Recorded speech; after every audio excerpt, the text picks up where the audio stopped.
All right, let's dive right into this explainer and tackle what is literally the ultimate existential mystery, your very own mind. I want you to think about the choices you make every single day. What to eat, what to wear, or, even what to watch. Today, we're exploring a completely fascinating thesis that actually attempts to solve one of the absolute greatest puzzles in science and philosophy.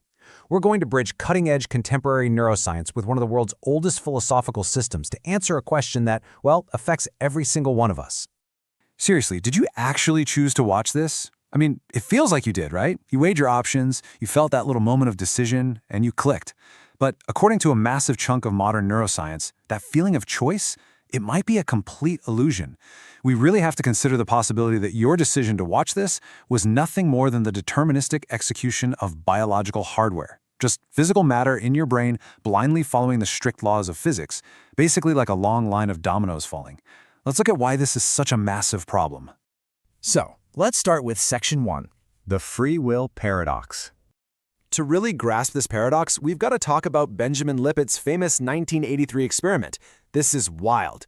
Libet hooked people up to brain scanners and basically just asked them to flex their wrists whenever they felt the urge to do so. And what he found was absolutely staggering.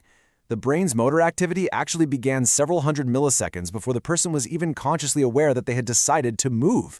In other words, your physical brain seems to decide before your conscious mind does. Just let that sink in for a second. This strongly suggests that free will is missing a physical mechanism, because if the brain is already acting before you deliberately decide to act, where exactly does your conscious agency even fit into the picture? Which kind of naturally leads us to the standard materialist view. And yeah, the logic here is pretty structurally consistent. If the universe is made entirely of physical matter, and physical matter is governed entirely by physical laws, well then, your brain is just a deterministic machine. Everything you do is simply the result of prior physical causes. That rich, vibrant feeling you have that you're making actual choices, that's just a little narrative your brain generates after the fact. The paradox is incredibly clear here. How can we have genuine free will if our brains are locked into the deterministic laws of physics?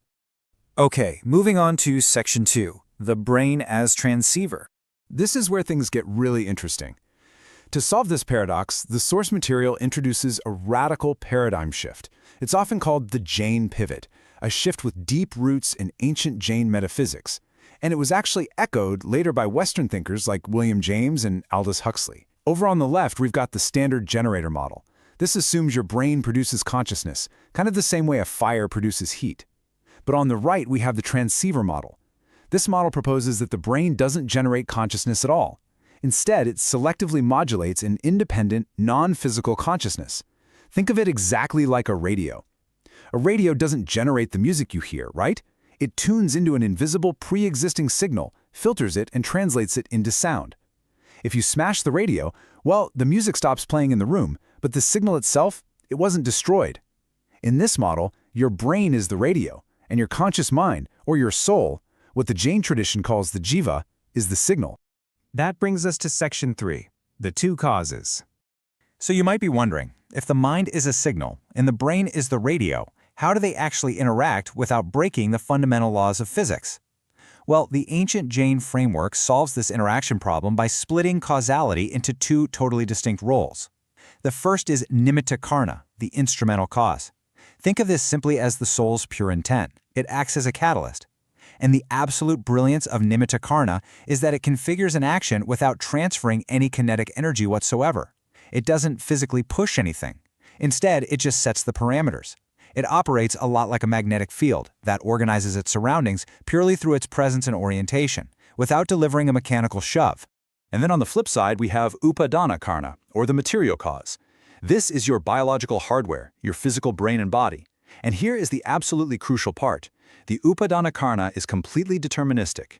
Once it gets catalyzed by that intent we just talked about, it executes blindly according to the strict, unbreakable laws of chemistry and physics. So the Jain framework completely accepts biological determinism. It just confines it solely to the Upadana karna.